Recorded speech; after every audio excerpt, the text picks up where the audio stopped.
आज आम राखी पूर्णिमा स्पेशल गोटे नुआ प्रकार मिठा बनैबा जहाँकि बनाया प्रोसेस बहुत सहज मात्र 3टी जिनस 10 मिनट बनीज पाठर पोक पोक मिल गला आज टेस्टी नुआ प्रकार मिठा रेसिपी निश्चय देखो बहुत भल लगे। तेज चलो स्टार्ट करवा। नमस्कार आप समस्त ओडिया बोझिल कुकिंग बहुत बहुत स्वागत। प्रथम ये 500 ग्राम क्षीर को छिंडी ये खंडे पनीर बनई थी। ये पाखापाखि 100 ग्राम अच्छी। आपड़ चाहिए मार्केट पनीर किणिक बनई पारे ना तो एमती घर छिंडी बनई पारे। तो ये हाथ में छोट छोट खंड फास्ट कर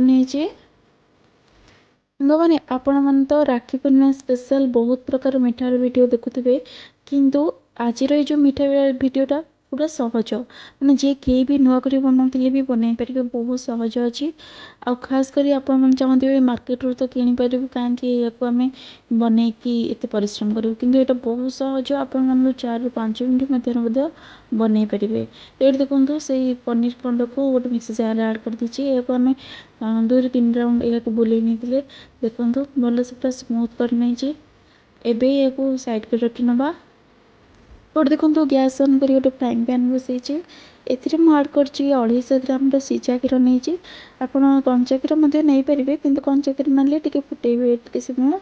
तो ये स्वाद अनुसार मीठा आप जी खाते ये 4 ରୁ 5 ଚାମଚ पाखापाखि चीनी नहीं। आपड़ी मीठा खाऊना बदल मिश्री नहीं पारे ना सुगर फ्री पकई पारे। तो ये सब जिन भलक मिसई नवा। ये 2 चामच सुजी ऐड कर बास्ना गुजराती ये ऐड कर। तो सुजी ये आम एड कर आमर जो मिठार टेक्सचरटा माने भल बाइंडिंग रखा भल टेक्सचरटा बहुत बढ़िया रही सुजी ऐड करते। यह किसी समय फुटेवा पाखापाखि 4 ରୁ 5 मिनट फुटेवा ये देखो धीरे धीरे ये पूरा बहलिया आसलानी।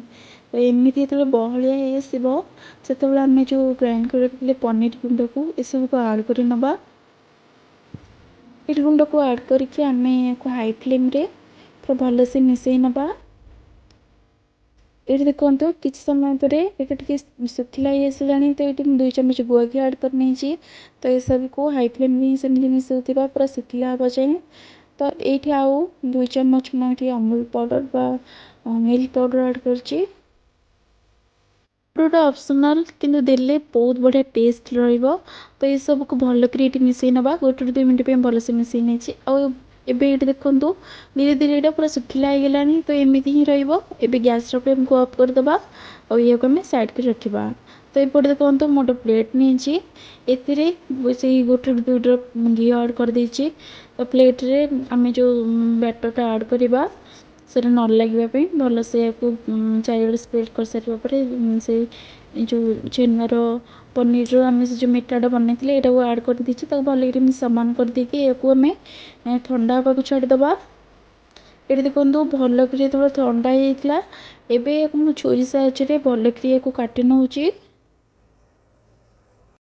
ये आपण मैंने देखिले केते सहज भाव में आम केते कम समय मिठाटा बनइले बहुत सहज। आपण मैंने निहाती भाव मिठा घर बनातु घर लोक दिंतु केमती लगे आज रेसिपीटा मत कमेंट माध्यम निश्चय जनइबे। देखा आउ एक नुआ वीडियो से पर्यटन जाई रोची। धन्यवाद।